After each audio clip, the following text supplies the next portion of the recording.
Hey guys, ഇന്ന് നമ്മൾ ചെയ്യാൻ പോകുന്നത് iPhone 11 Pro റിവ്യൂ ആണ്. ഈ ഫോൺ ഞാനിപ്പോൾ ഒരു 1 മന്തായി യൂസ് ചെയ്യുന്നുണ്ട്. എൻ്റെ ഓണർഷിപ്പ് റിവ്യൂ വെച്ചിട്ടാണ് ഞാനിത് പറയാൻ പോകുന്നത്. ഇതിൻ്റെ റേറ്റ് എന്ന് വെച്ചാൽ ഇപ്പോൾ 1,14,000 ആണ് വരുന്നത്.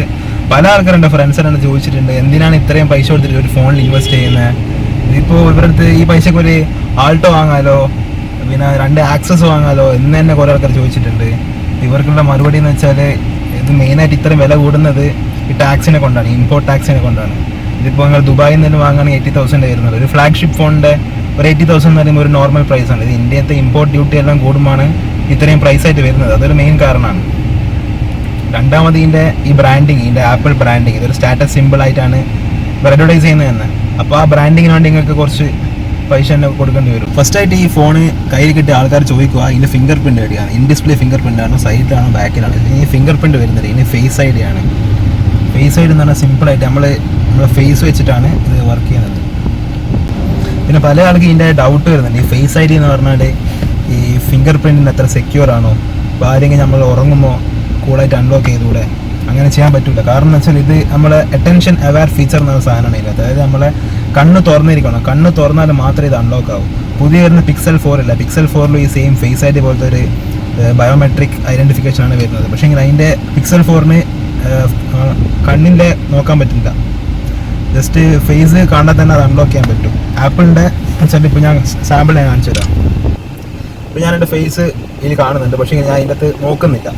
ഇവിടെ കണ്ട ലോക്കായിട്ടാണുള്ളത്. അപ്പോൾ ഞാൻ നോക്കുമ്പോൾ ഇത് അൺലോക്കായി.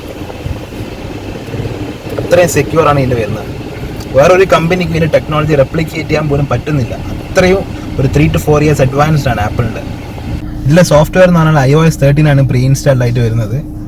iOS 13 ഫീച്ചേഴ്സായ ഡാർക്ക് മോഡ് ഇതിൽ പ്രീ ഇൻസ്റ്റാൾഡ് ആയിട്ട് വരുന്നുണ്ട്.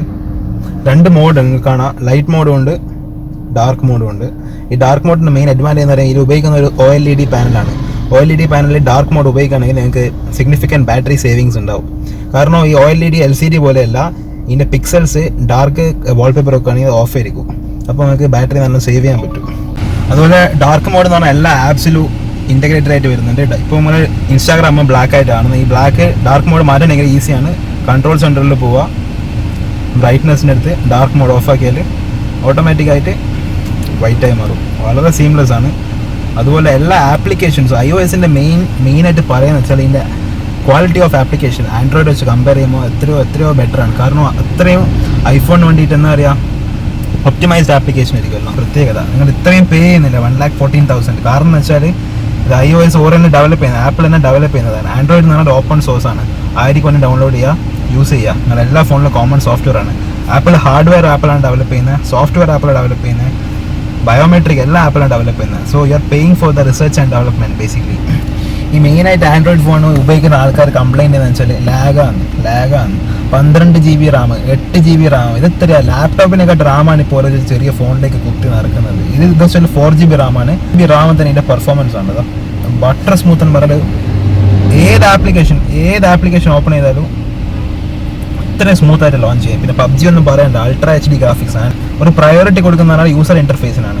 ഏത് യൂസർ ഇൻ്റർഫേസും അതിൻ്റെ ആനിമേഷനും ഓപ്പണിങ്ങും എല്ലാം വളരെ സ്മൂത്താണ്. പിന്നെ മൾട്ടി ടാസ്കിങ് വളരെ ഈസിയാണ്. അടിയിൽ നിന്ന് സ്വൈപ്പ് ചെയ്തിട്ട് റൈറ്റിലേക്ക് ഹോൾഡ് ചെയ്യുക, നമ്മൾ തുറന്ന ആപ്സ് എല്ലാം ഇതിൽ കാണാൻ പറ്റും. പിന്നെ ആപ്പിലേക്ക് സ്വിച്ച് ചെയ്യുമ്പോൾ ജസ്റ്റ് അടിയിലേക്ക് ഇങ്ങനെ അരച്ചു. അത്ര സിമ്പിളാണ് ഇതിൻ്റെ ജസ്റ്റർ എന്ന് പറഞ്ഞാൽ. ഈ ജസ്റ്ററാണ് ഈ iPhone 10 ഈ ഫസ്റ്റ് ജസ്റ്റർ വരുന്നത്. ഈ ജസ്റ്ററാണ് ആൻഡ്രോയിഡ് പക്ക കോപ്പി അടിക്കുന്നത്. ഇപ്പം എല്ലാ ആൻഡ്രോയിഡ് ഫോൺ ജസ്റ്റർ അല്ലേ, അതാണ്. ആപ്പിൾ ഒരു കമ്പനി ട്രെൻഡ് സെറ്റർ ഉണ്ടെങ്കിൽ, ഇൻഡസ്ട്രിയിൽ ഒരു ട്രെൻഡ് സെറ്റർ ഉണ്ടെങ്കിൽ അത് ആപ്പിളാണ്. എന്ത് ചെയ്താലും ഫസ്റ്റ് കമ്പനികൾ കളിയാക്കും, പിന്നെ അത് കോപ്പി അടിക്കും, അതാണ്. പിന്നെ ഈ iPhone 11 Proൻ്റെ മെയിൻ ഹൈലൈറ്റ് എന്ന് പറഞ്ഞാൽ ഈ 3 ക്യാമറയാണ്. ഈ 3 ക്യാമറ വരുന്നത് telephoto, wide and ultra wide. എൻ്റെ ഇവിടെ നമ്മൾ ഫോസ്റ്റ് ടച്ച് ചെയ്താൽ, ഫോസ്റ്റ് ടച്ച് അല്ല, ലോങ് പ്രസ് ചെയ്താൽ ഞങ്ങൾ ക്യാമറയിലേക്ക് ആക്സസ് ചെയ്യുന്നതാണ്. 1x എന്ന് പറഞ്ഞാൽ സാധാരണ വ്യൂ, 0.5x എന്ന് പറഞ്ഞാൽ അൾട്രാ വൈഡ്, 2x എന്ന് പറഞ്ഞാൽ ടെലിഫോട്ടോ, കുറച്ച് സൂം ചെയ്തിട്ട് കിട്ടും.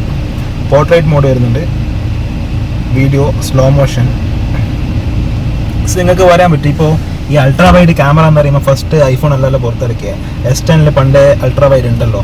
പക്ഷെ ഒരു പോയിന്റ് ഉണ്ട്, അതെന്ന് വെച്ചാൽ ഈ ഐഫോണിൽ നിങ്ങൾക്ക് അൾട്രാ വൈഡും നോർമലും ടെലിഫോട്ടോ തമ്മിൽ സീംലെസ് ആയിട്ട് സ്വിച്ച് ചെയ്യാൻ പറ്റും. 0.5 1 2x.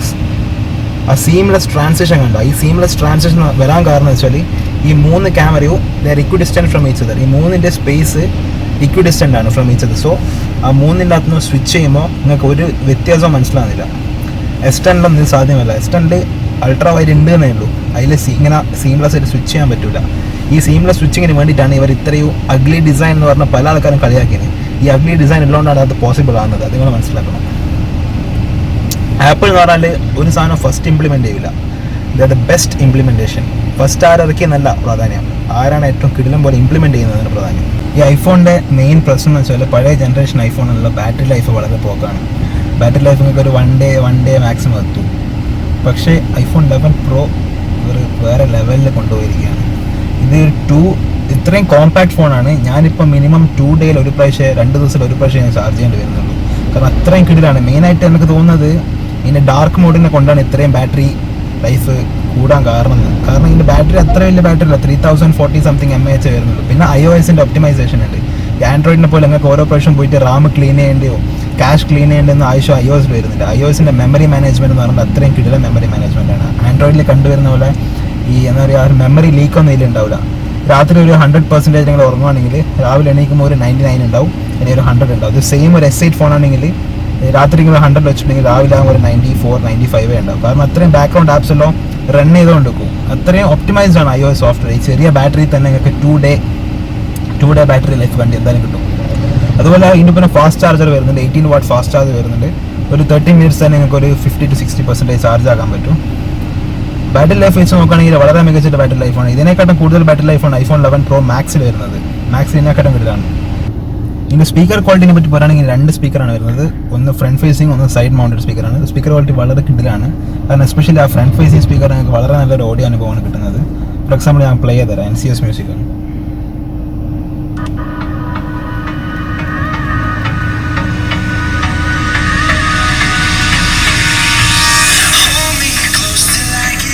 സൈഡ് മഫ് ചെയ്താലും ഫ്രണ്ടിൽ നിന്ന് ഓടി വരും.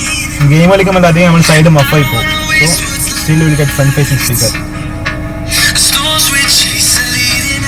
നല്ലൊരു സ്റ്റീരിയോ സൗണ്ടാണ് കിട്ടുന്നത്. ഡിസ്പ്ലേ എന്ന് പറയുമ്പോൾ 458 pixels per inch ആണ് വരുന്നത്. സാംസങ് ആണ് ഇതിൻ്റെ ഡിസ്പ്ലേ സപ്ലയർ വരുന്നത്. പിന്നെ ഇതിൻ്റെ നോച്ച് വരുന്നുണ്ട്. ഈ പല ആൾക്കാരും പറയുന്നുണ്ട് ഈ നോച്ചിനെ പറ്റിയിട്ട്, ഈ നോച്ചിൻ്റെ ഒബ്സ്ട്രക്ഷൻ. അത് നിങ്ങൾ ഉപയോഗിച്ച് പഴകി കഴിഞ്ഞാൽ നിങ്ങൾക്ക് ഈ നോച്ച് ഉള്ളതായിട്ട് നിങ്ങൾക്ക് തോന്നുകയില്ല. പിന്നെ iPhone 11 Pro പറ്റി വേറൊരു മെയിൻ പറയുകയാണെങ്കിൽ ആൻഡ്രോയിഡ് ഫോണില്ല, നിങ്ങൾ ബെസറ്റ്ലെസ് ഫോൺ OnePlus 7 ആണെങ്കിലും OnePlus 7 Pro ആണെങ്കിലും അതിൻ്റെ നിങ്ങൾ ചിഹ്നം നോക്കുകയാണെങ്കിൽ മേലെ മാത്രമാണ് വളരെ തിന്നായിട്ട് ഉണ്ടാവുക. അതിൻ്റെ താഴെ എന്ന് പറയുമ്പോൾ ഒരു ചെറിയ ചിഹ്നം ഉണ്ടാവും. പക്ഷേ ഐഫോണിൻ്റെ താഴത്തെ ചിഹ്നം വരുന്നില്ല. ആൻഡ്രോയിഡിന് ഏത് ഫോൺ എടുത്ത് നോക്കുമ്പോൾ അതിൻ്റെ താഴെ ചിഹ്നം ഉണ്ടാവും. കാരണം എന്ന് വെച്ചാൽ ആടെ ഡിസ്പ്ലേ ഡ്രൈവർ അതിൻ്റെ അടിയിലായിട്ട് വരുന്നത്. ആ ഡിസ്പ്ലേ ഡ്രൈവറിന് സ്പേസ് വെക്കാൻ വേണ്ടിയിട്ടാണ് ആൻഡ്രോയിഡ് ഫോണിൻ്റെ അടിയിൽ കുറച്ച് കട്ടി കൂടുതലായിരിക്കും.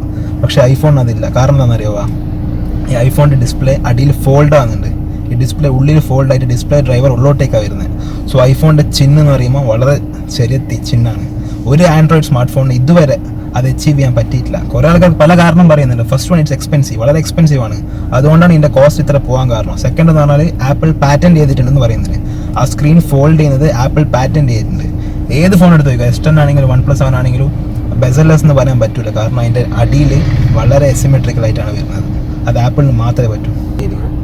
ഇതിൽ തന്നെ വൈഡ് മോഡുണ്ട്. ഈ ആരോ പ്രസ് ചെയ്യുകയാണെങ്കിൽ കുറച്ച് വൈഡായിട്ട് കിട്ടും. ഈ വൈഡ് ആക്ടിവേറ്റ് ആണെങ്കിൽ നിങ്ങൾക്ക് ലാൻഡ്സ്കേപ്പ് മോഡിൽ വെച്ചാൽ മതി. ലാൻഡ്സ്കേപ്പ് മോഡിൽ വെച്ചാൽ ഓട്ടോമാറ്റിക്കായിട്ട് ഇത് വൈഡായിട്ട് മാറും. പിന്നെ ആപ്പിൾ മെയിനായിട്ട് ഇപ്രാവശ്യം കൊടുത്തിരിക്കുന്നത് സ്ലോ മോഷൻ സെൽഫി.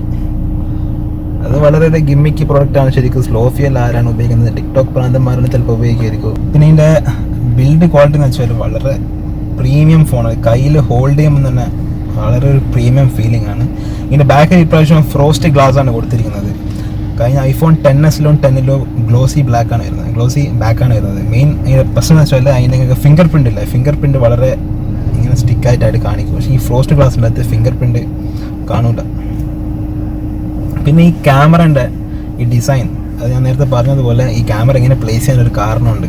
ഇത് വേറെ മതി പ്ലേസ് ചെയ്താൽ ഇപ്പോൾ ആ 3 ക്യാമറ സീംലെസ് സ്വിച്ചിങ് ഇംപ്ലിമെൻറ്റ് ചെയ്യാൻ പറ്റിയിട്ടുണ്ടാവില്ല. പിന്നെ പല ആൾക്ക് ഈ ക്യാമറേൻ്റെ പൊസിഷൻ കണ്ടിട്ട് ട്രൈപ്പോഫോബിയ എന്ന് പറഞ്ഞൊരു സാധനമുണ്ട്. അതായത് ഈ കുഴിയെല്ലാം കാണുമ്പോൾ ഈ മേത്തെല്ലാം ചൊറിഞ്ഞ് പൊന്തുന്നൊരു ഫോബിയ ഉണ്ട്. അങ്ങനത്തെ ആൾക്കാരെല്ലാം വാങ്ങാണ്ടിരിക്കുക, അത്ര എനിക്ക് പറയാനുള്ളൂ. പിന്നെ 10s-ന്ന് 11 Pro വരുമ്പോൾ മെയിനായിട്ട് ഒരു ഫീച്ചർ ആപ്പിൾ എടുത്തു തന്നിട്ടുണ്ട്. അതായത് ഫോഴ്സ് ടച്ച്.